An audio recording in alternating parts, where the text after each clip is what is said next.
Welcome to the Empowered Working Mom Revolution podcast. I'm your host, Jocelyn Au Young. Our mission here is to amplify the stories of all moms so that they can be seen, heard, and supported in their motherhood journey, regardless of whether they're balancing motherhood with an external career or choosing to dedicate themselves fully to motherhood. We believe here that everyone has a unique story, and we found that storytelling is an impactful way to connect and learn from one another. Because sharing and listening to each other's stories makes us feel connected, supported, and inspired. We're excited to bring you diverse stories from fellow working moms like you. So grab your favorite drink, get cozy, and listen in to today's story to feel acknowledged, encouraged, and most importantly, that you're not alone in your experience as a working mom. Hey, mama friends. I got a question for you. So have you ever felt like no matter what version of motherhood you try, that there's always this sneaky inner voice whispering that you're not doing enough? If you're anything like me, I definitely have struggled with that. This feeling of, am I doing enough? I'm not doing enough throughout every season of motherhood. Even right now, I am on a mini sabbatical from my mental health coaching work with my company and to spend time with my kids. And right now they're on their iPads and I'm taking the time to record this podcast. And in the back of my mind, I have this voice of I should be spending time with them right now. Or am I doing enough during this time when I had this little mini sabbatical from my W-2 job? So I'm just bringing this out and calling this out because this is what we're talking about in today's episode. I am chatting with Sabrena Lopez, and her story is going to make you feel so seen because we talk about how she's tried all different versions of motherhood. But before I tell you more about that, let me tell you a little bit more about her. Sabrena is the founder of Spectrum Administrative Services, and she's the visionary behind Motherhouse Collective and the Mosaic House. But before all that, she was a first-generation college student who built her career in nonprofit work only to find herself feeling lost when motherhood hit. So going back to all the different versions of motherhood, Sabrena tried it all too. She stayed at home. She tried working with her son in daycare. She even tried working from home, taking Zoom calls with her toddler son at her side. And through every single scenario, she also struggled with that constant feeling of not being enough. Does that sound familiar? Because I definitely resonated with that during our conversation. But here's what I really loved about our chat and Sabrena's story. Sabrena didn't dismiss or fight those feelings that she was having. She transformed them into something beautiful. And as I said before, as the visionary powerhouse behind Motherhouse Collective and the Mosaic House, she is super passionate and has so much just energy. And I love her energy behind her vision of and her work of supporting mothers with professional development and wellness.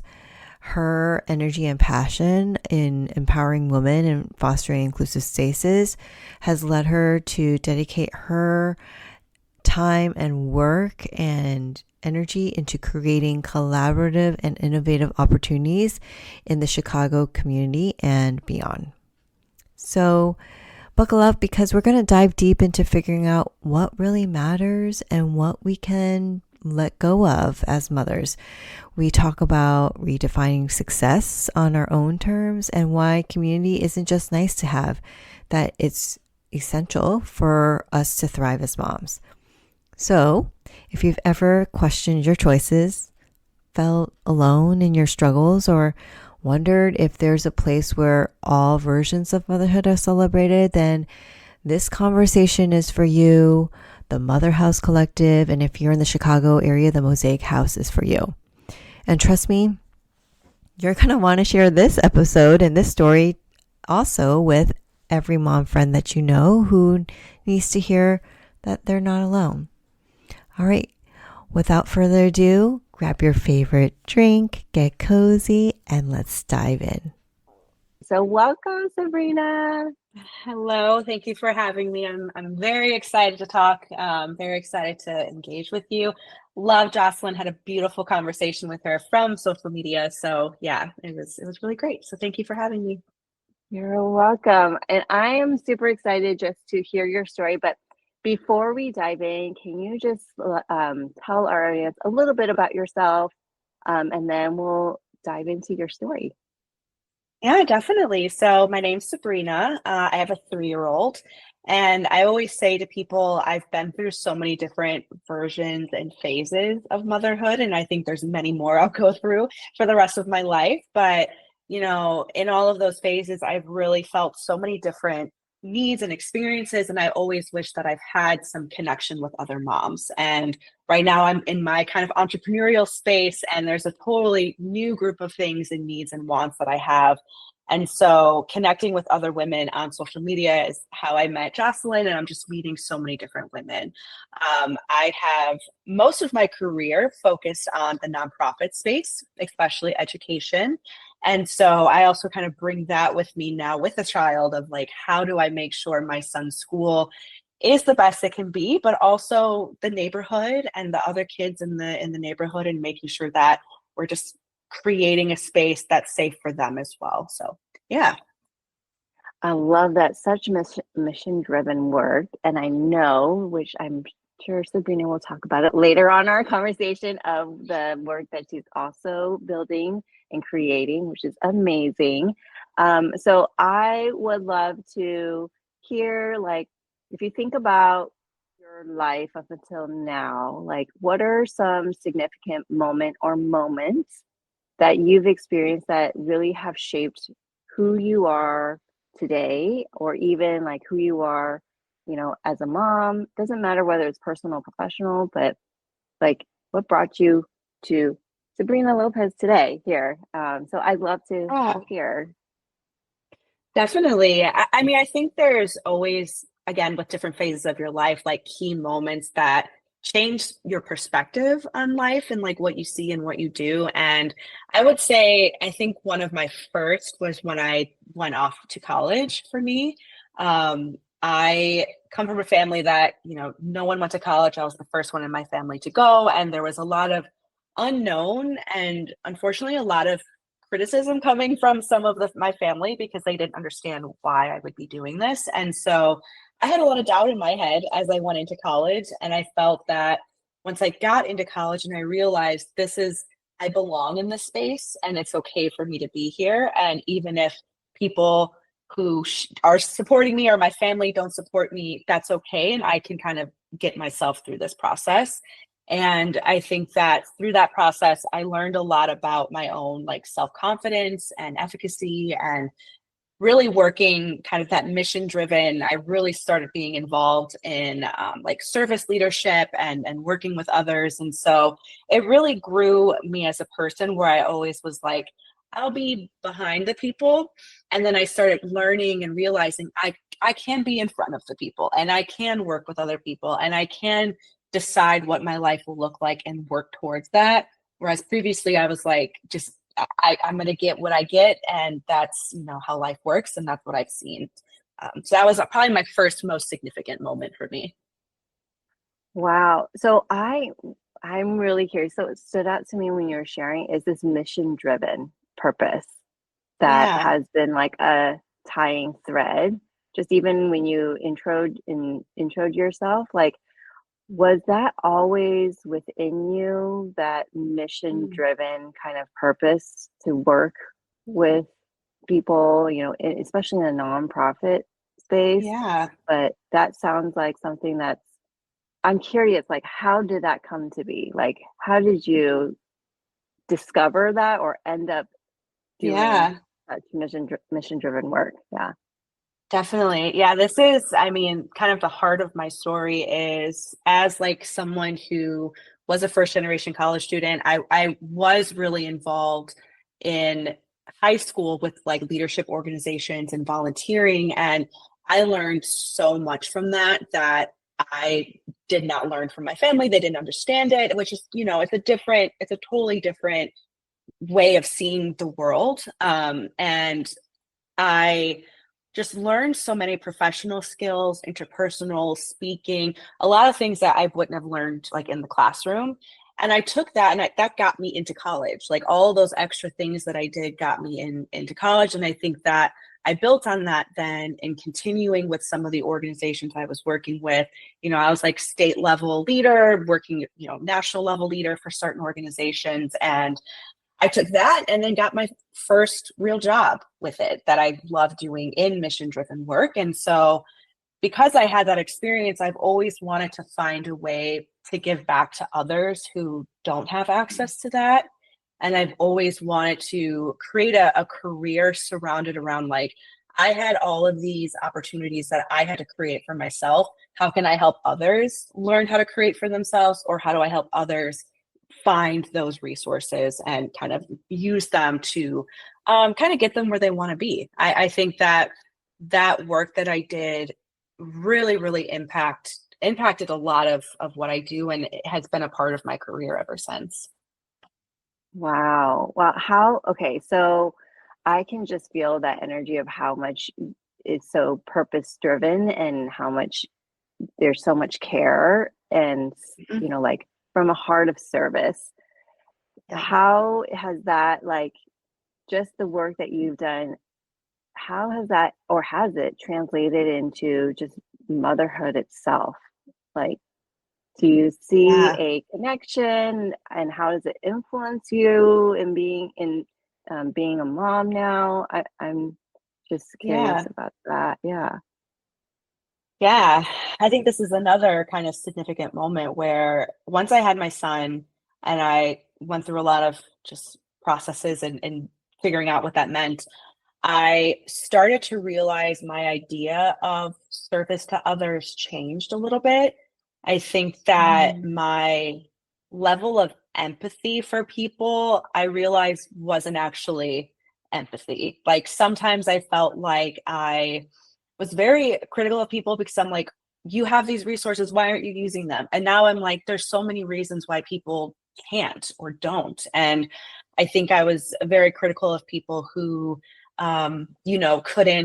couldn't figure it out. I had to figure it out, you could figure it out. And I think now as a mother, that has really truly shifted my idea of leadership and what it means to be empathetic to others and what it means to understand that there's so many different experiences. And I've just opened up a whole new book of things that I didn't really understand. And I can see now why other people don't understand the struggle of motherhood, because it's not something you can easily put out into the world. And people who are very vocal, like some of the women I've met with, it's still met with such pushback. And I'm like, I don't know why I also was part of that camp of like, you figure it out, you got stuff to do and you do it. And now I am so open to hearing the why.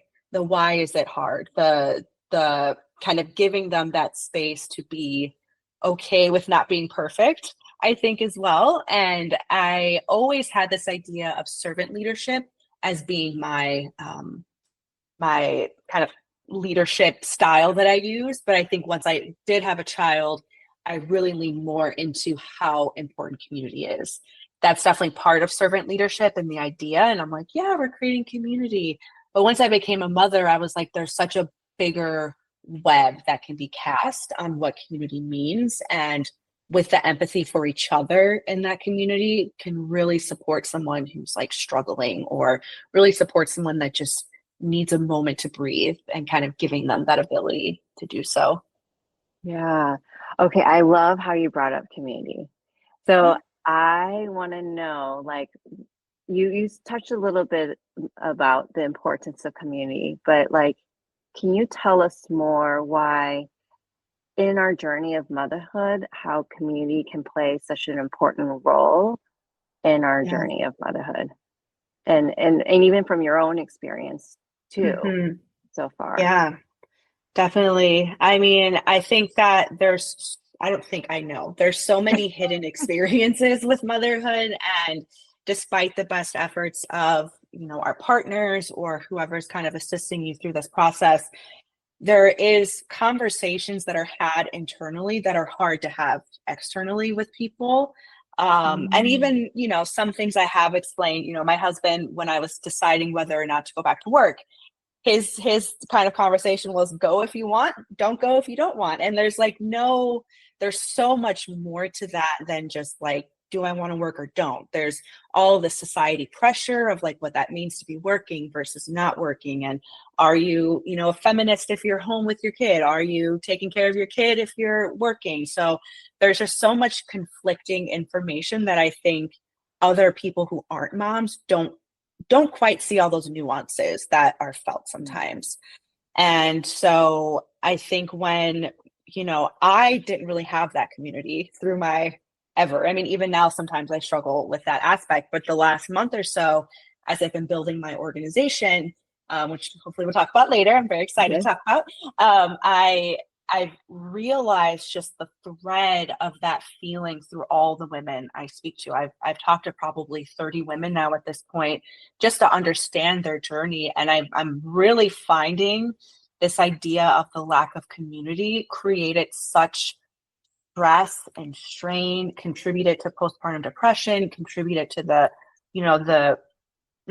just how unkind we can be to each other because we don't see other people having the same struggles, And I think there's a times where, someone feels like myself, sometimes I'm like, I don't know if I like motherhood. I don't know if I like this phase or this moment or this day.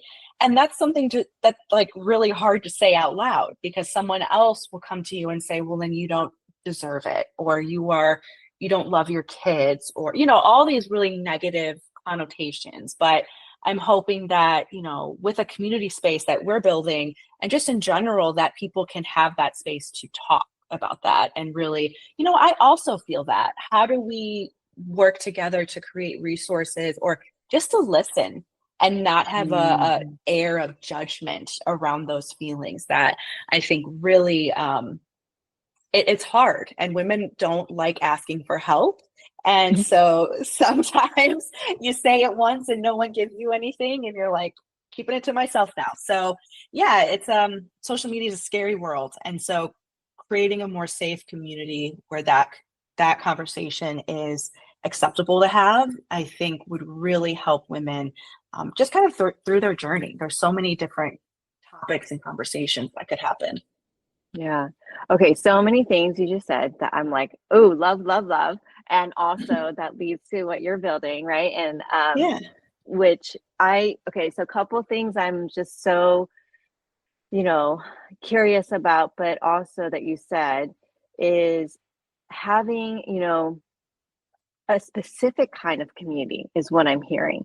Because there are, like we see on social media, we see people creating communities, even in my, in our own individual lives, we have communities. But this community that you're talking about is really a community of acceptance that can hold all the nuances of motherhood, is what I'm hearing. And there's just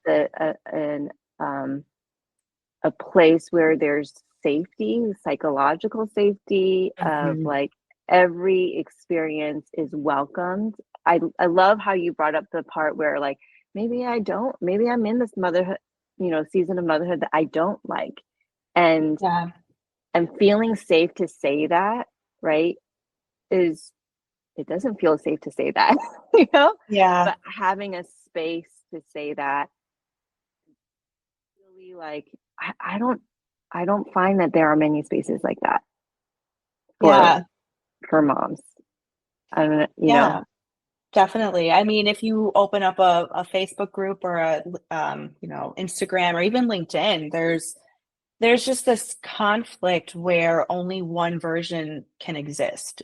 Like people can stay home, people can go to work, people can do hybrid, and all of those versions are okay and equally great. Whereas I'm seeing a lot in these more social media kind of open conversations, it's like, it feels like a personal attack. If you say you're doing this, someone else feels like, well, I'm not doing that, I'm doing this, and that's why I'm doing it.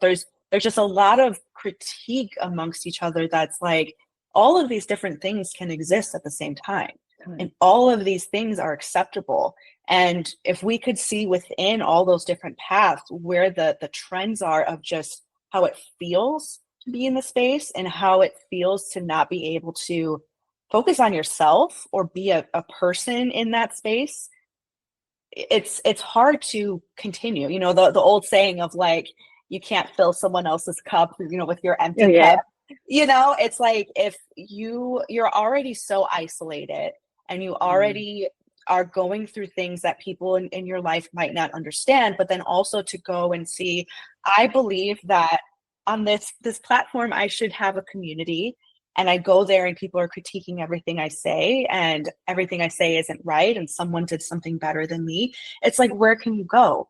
It just doesn't exist. And I think it's just so detrimental to women's mental health and trying to figure that out. And with that critique comes the guilt of being selfish for yourself also sometimes, because you need to take care of yourself and it's hard to create space for that. So yeah, there's just a lot of negative energy out into the world, and we are trying to change that into a very non-judgmental, open, vulnerable space for people to share those things.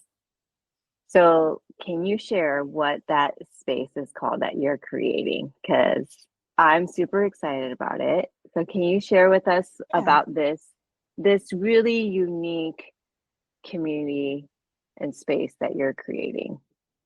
Definitely. Thank you for offering. So we are starting a nonprofit called Motherhouse Collective, and we have a couple of different phases of what we're trying to do. Right now, we're really focusing on our virtual space, which will be like a national community that is membership based to keep it safe and closed.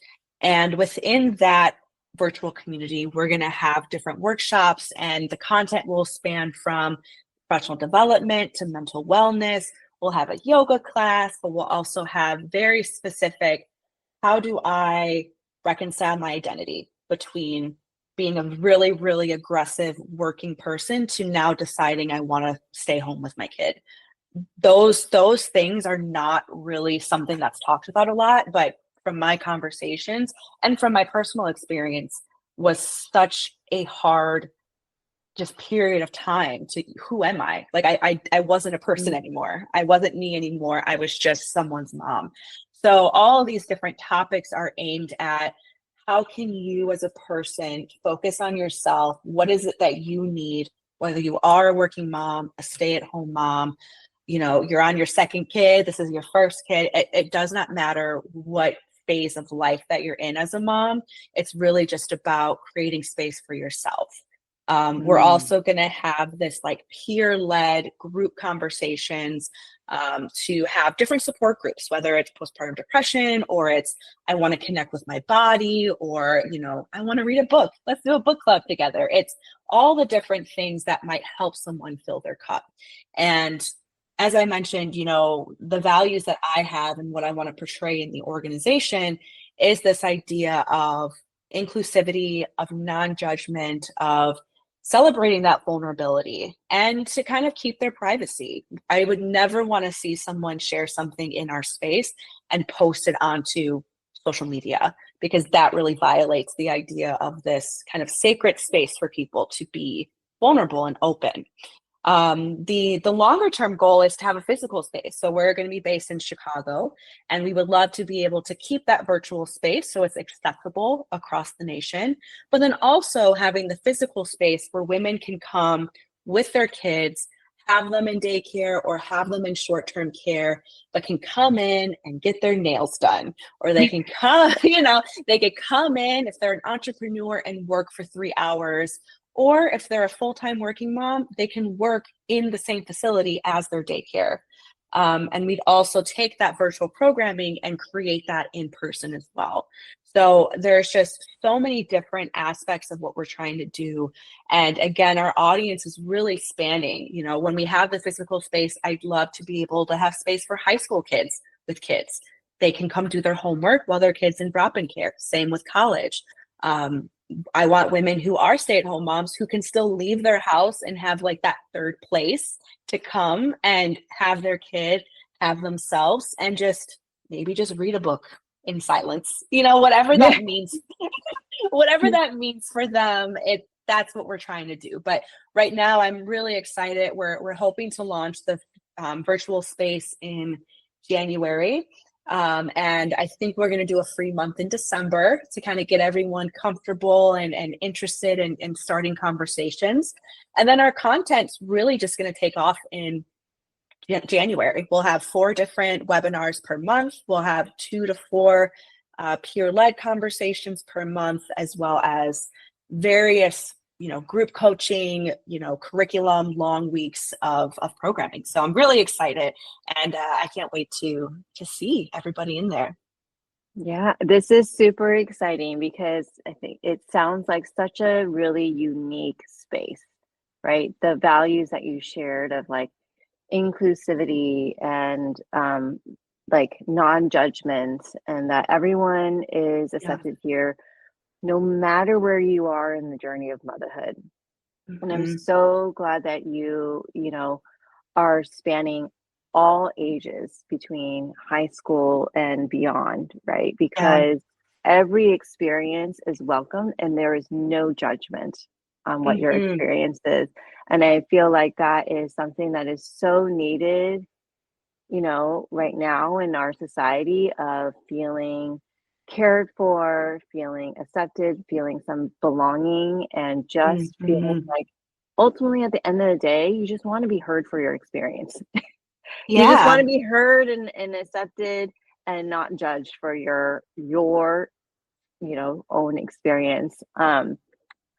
What, I'm curious to hear for you, like in your own journey towards, now and building this Motherhouse Collective, were there some like challenges that you had to work through to like get to this point? Because as a listener, people like, wow, Sabrena is awesome. Okay, everyone, Sabrena is awesome. Like she's like building this amazing community and space for motherhood. But like, I'm wondering, there's some kind of moment or moments that really fired this up for you, right? That led you to create this.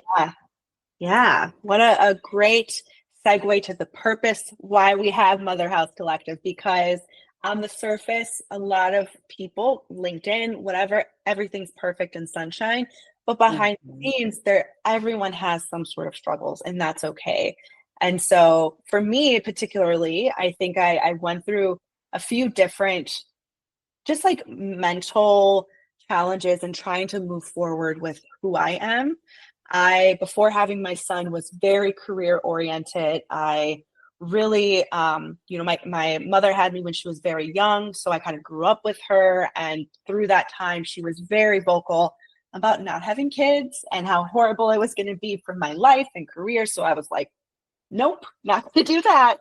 But then I was like, no, I think that's something I want in my life. And I changed my mind. I had my son. But then once he was born, that deep-seated conversation I heard my whole life of don't have kids, it's going to ruin your career, you're this, and that, and other, was like, what did I do? Oh, God. What does it mean? And I decided to stay home with my son. I was planning on doing it indefinitely. Ended up only staying home 9 months, but the whole like first, even like 6, I would say the whole time, let's just be real, the whole time. Okay. I was like, who am I? I've worked really, really hard, kind of going back to this idea of I got myself into college. I got myself through college. I showed myself I can do it. I worked really hard to get the career I'm at. And now nothing. Now there's no deadlines. There's like this weird, I kind of felt like a weird emptiness where I always was pushing myself so much with work. And now without it, I was like kind of a shell, I felt, where I didn't have this big identity part of myself. And I'm trying to adjust to what that means now. Like now I don't have that work, but I am working because I'm a mother. And I'm there's you can kind of look at the studies about how much it would cost if you hired all the people it takes to do the things that mothers do on a daily basis.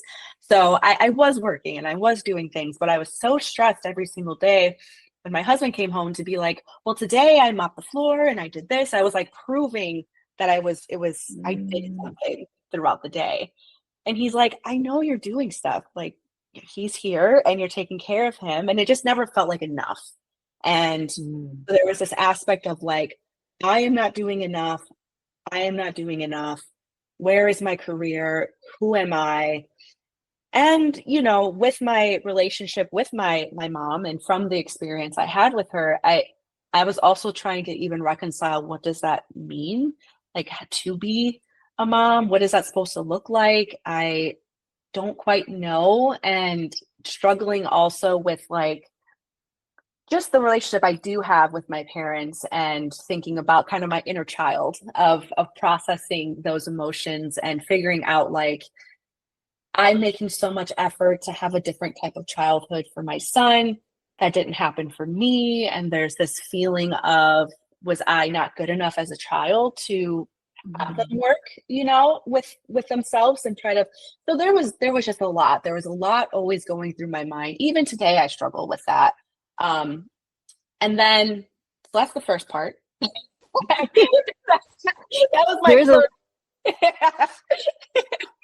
I love it. I love it because you know what? You're really calling out and putting it out really vulnerably. So I really like am inspired by your vulnerability and authenticity here. I know those are buzzwords right now, so I'm really going to say it, everyone. Okay. So like, I really love just your vulnerability and just calling out all the layers that are involved when we're talking about identity here, right? Like switching from before motherhood to motherhood.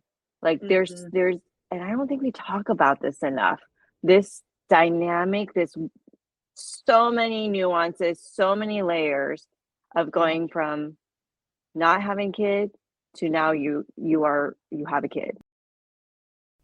You know, as I'm listening to Sabrena share so vulnerably about her feelings about not being enough, whether she was staying at home, working, or trying to juggle both, I can't help but wonder about how many of us are quietly and silently carrying these same struggles.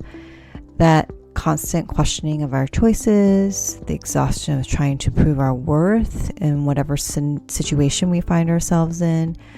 And if you're like me, just like resonating along with everything that Sabrena is sharing in her story, and you're feeling understood or seen, I want you to know that you're not alone in these feelings and these experiences. Before we continue on with Sabrena's story, we're going to take a quick break. And when we come back, she's going to share how she started working through those challenges and what led her to create something truly special for moms like us. Hey there, mamas. Let's talk about that 4 p.m. panic moment we all know too well. You know, when you realize you have no idea what's for dinner tonight, let alone the rest of the week. I've totally been there, standing in the Trader Joe aisle, trying to piece together meals while juggling work calls and school pickup times. And that's why I'm excited to share Plan to Eat with you, the meal planning service that has honestly been a super game changer for me and my family. I've been using it for years. Plan to Eat lets you organize your recipes, automatically generates shopping lists, and helps you plan your meals for the week in just minutes. No more last minute takeout guilt or scrambling through Pinterest at 5 p.m. What I love most is how it gives me back control over my time and our family to be able to eat healthily. I can plan our meals during my Sunday coffee moments, and the rest of the week just flows smoothly.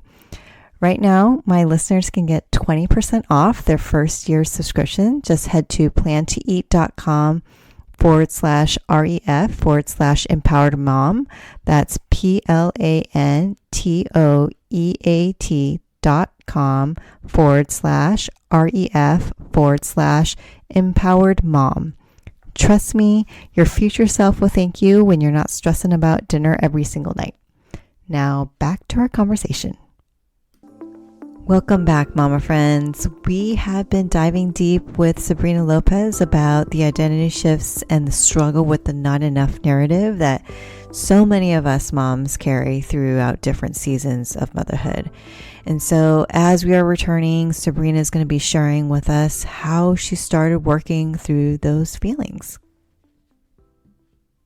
Well, like I said, I started working when my son was 9 months. I put him into full day daycare, and I went through the transition of I couldn't cut it as a mom. I wasn't good enough to be a stay-at-home mom, and now I'm giving up and going to work.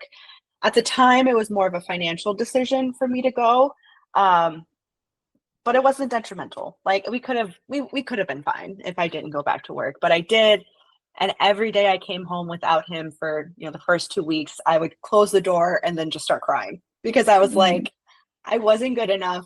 And now I have to figure out how to take care of this child while he's in daycare all day. And is he, all these articles about the mental or the brain development of a child going into daycare and horror stories about childcare, and it's like was just weighing on me so much throughout that process.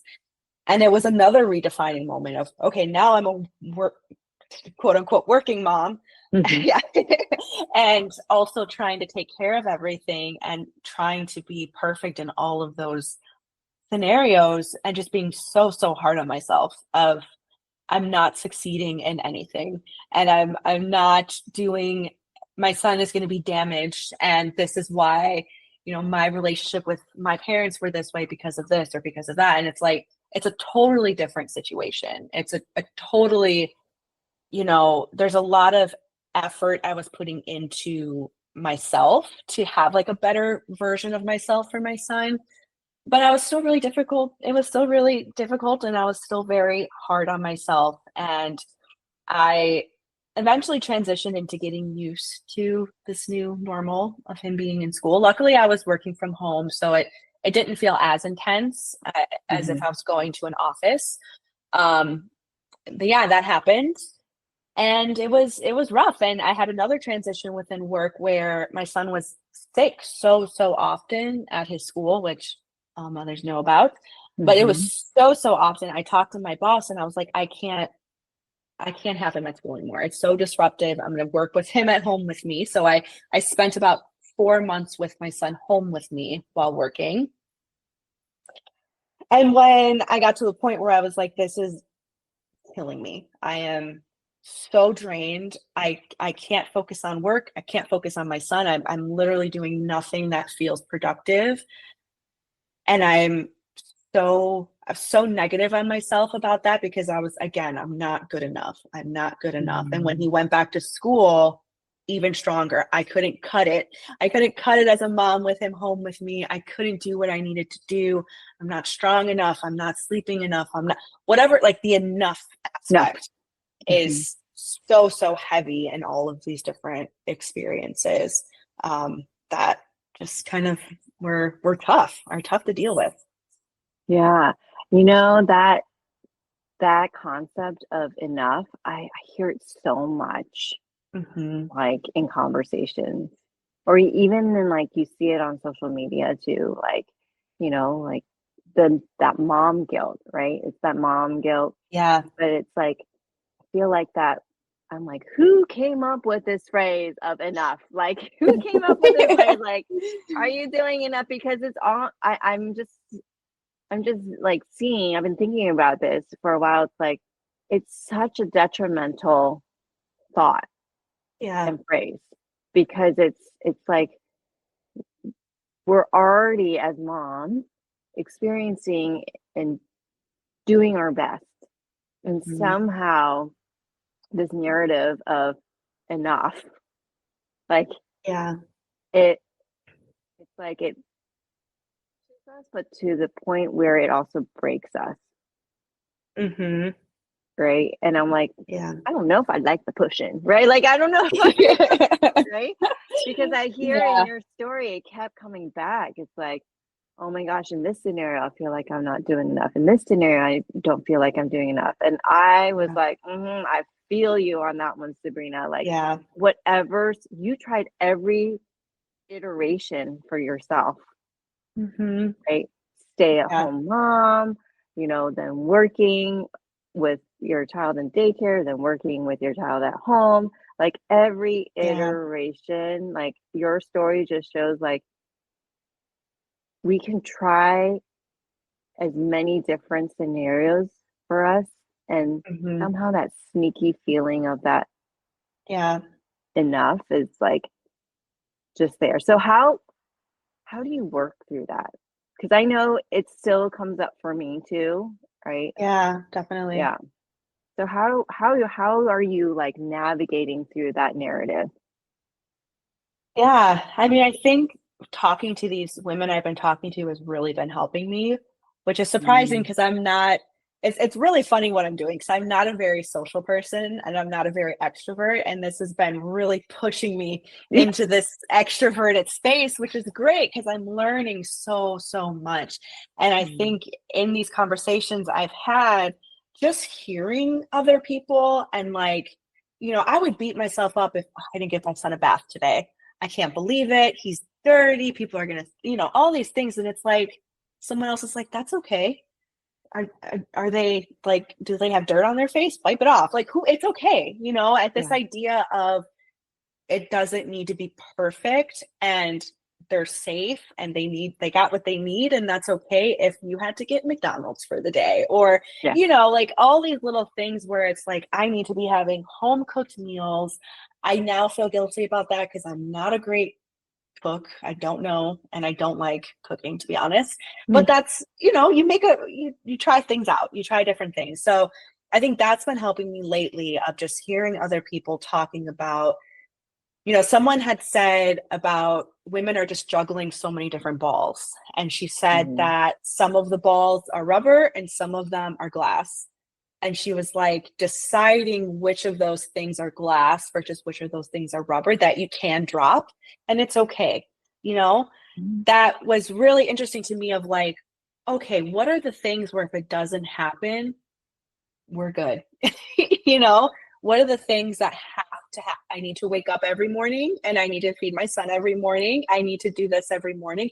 But if I, forget his lunch and I need to bring him fast food for lunch, it's fine. We're going to live. And he might be happier than the sandwich I would have made. I would have made him anyways. But that's been helpful. I think the other thing this has been pushing me towards this last year is redefining how I'm valuing my time and really understanding what I value just in terms of who I am as a person. I really valued before, with my career, the titles, the growth, the ladder, the money, the this or the that. And that leads to a lack of flexibility, when you're in these spaces. And so when I did decide to go back to work, I, 3 years ago or 2.5 years ago now at this point, I was like, what is my value and what I want to do in my career? I definitely want to stay home from work. Like work from home. Like that's a non-negotiable for me. But as I've been going through it and now my son's in pre-K, he gets out at 3 every day.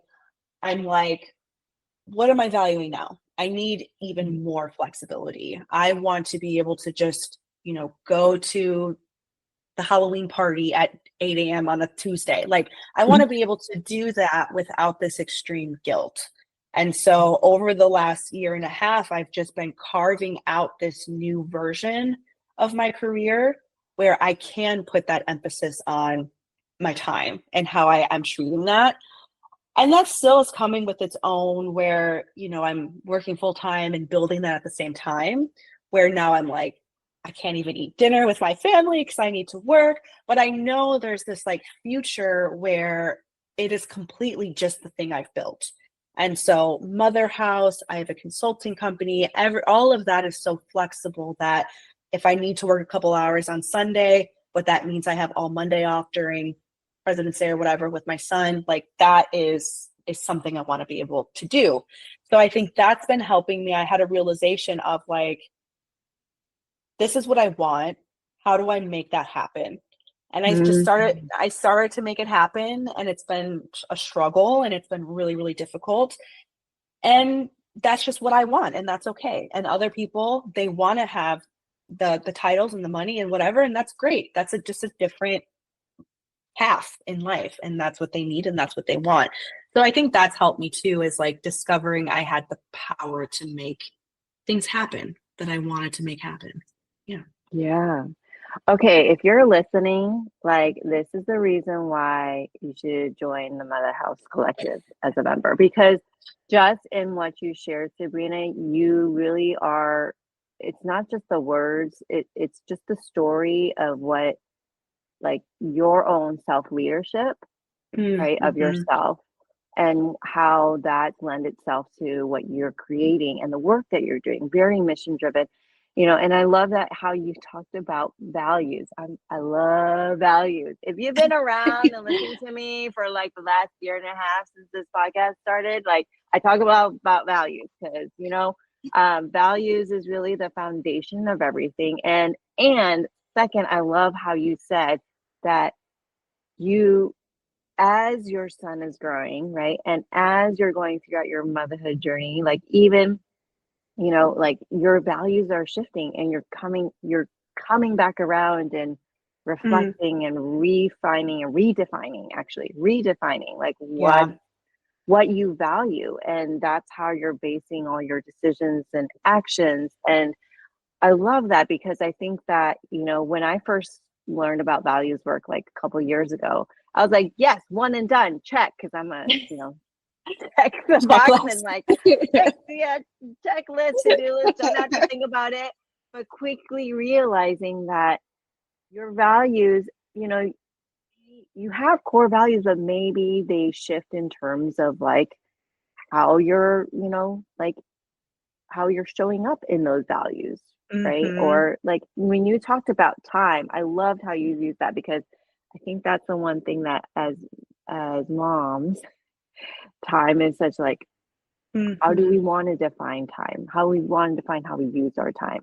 Yeah. And you saying like, I have the power to define that. And what can I Yeah. do to define that? And that's going to shift. And it's okay. And just Mm-hmm. you saying like, if I decide that I want to work on Sunday so that I can have Monday all day off with my son, like that's okay. And if Mm-hmm. someone decides like I want to climb the corporate ladder, that's okay. Like Yeah. Both things can truly, exist. Yeah. both things can exist. And I think that's really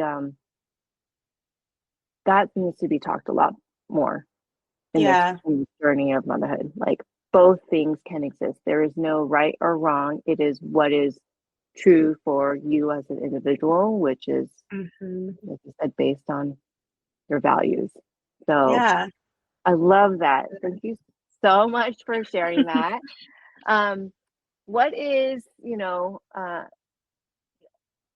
lasting words of wisdom that you want to share with our audience here? You shared so many like nuggets of wisdom throughout our conversation, but I would love to know, like, do you have any lasting words of wisdom for our listeners? Yeah, I think two things. One, I think the simplest thing is to just be kind to yourself.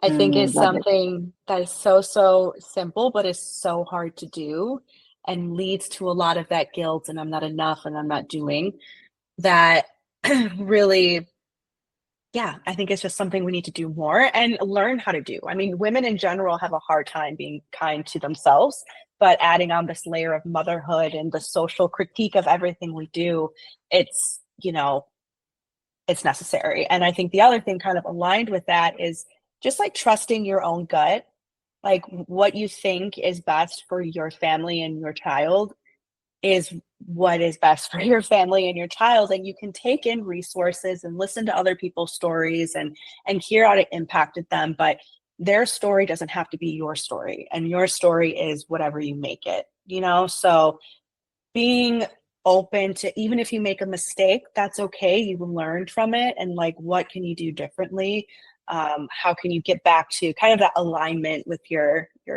values and what you want to do. Yeah. Yeah. Okay. That phrase that you said, your story is what you make of it, like Mm, that's powerful. yeah. Yeah. Thank you. Yeah. You can't be anyone else. You can only be yourself. Like Yeah. literally. That's Mhm. I love it. Love it. So you talked about the Motherhouse Collective, but how can people like, get to connect with you, learn more about the Motherhouse Collective? Yeah. Yeah. Definitely. So our website is motherhousecollective.org if you want to take a look at that. We have all of our information. You could check out all the different programming that we have set up for this year. We're constantly adding new programming.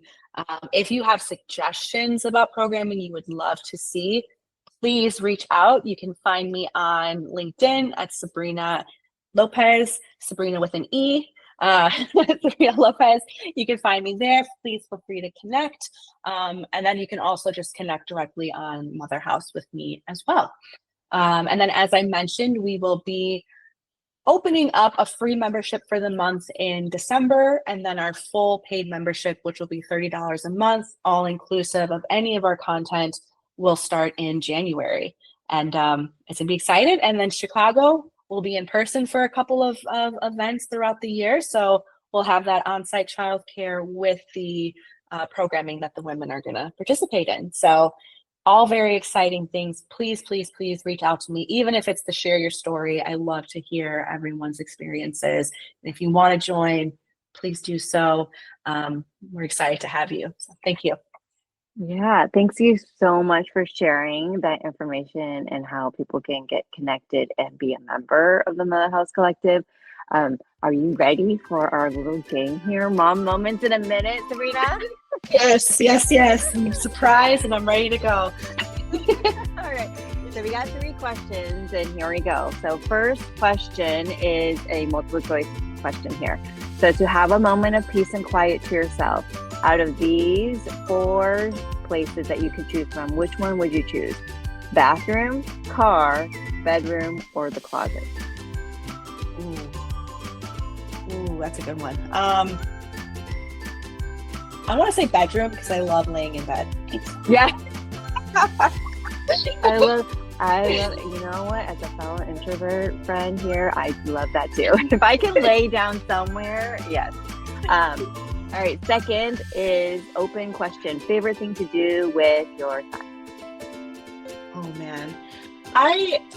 Growing up, I didn't have a lot of playtime with adults in my family. And so somehow I still got a lot of imagination. And so I really love just doing stories or talking cars, talking to each other, these different things that I'm trying to expand his imagination as well. And so I really enjoy that. We can do that for an hour and then I'm out of stories to tell, but we'll keep going. But I love that. I love just now that he's fully talking, just seeing his personality through his pretend person he's talking through. So yeah, that's really fun for me. Oh my God, such creativity there. Mm-hmm. And last one is a multiple choice one. So to relax, what would you choose out of these 5 options? A spa, a hike, nap, read, or craft?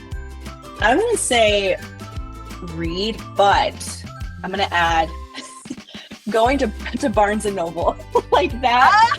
Just the smells. I mean, it just brings me so much happiness. And I usually go there and I'll work in the cafe, and then you're hit with the cafe smells, and it's so. Even though I'm doing work usually when I'm there, I love it. And then just going to the books and picking books up and reading different excerpts from them is just feels so refreshing to me. It is I love bookstores.